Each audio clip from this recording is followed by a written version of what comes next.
I'll say I haven't seen it. I haven't been down here. If this thing is still standing, I'm gonna be shocked. I mean, this wind has been doing nothing but blowing 40, 50 mile an hour gusts. If this thing is still standing, I'm gonna be shocked. Let's go check it out. Here she is. She's still standing. That's pretty good. I'm pretty excited about that.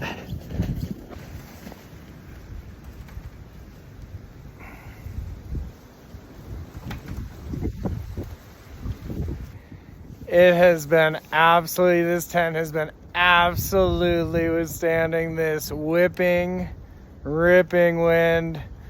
I came down here thinking it was going to be gone. I thought this tent, I figured there was no way this thing was going to withstand last night's weather.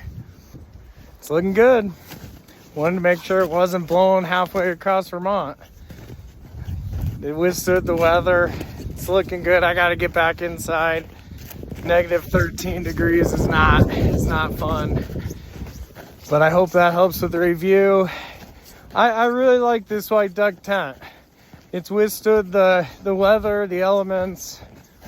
They put together a really good product, one that I can trust with other people being in there in this weather. I'm looking forward to using it.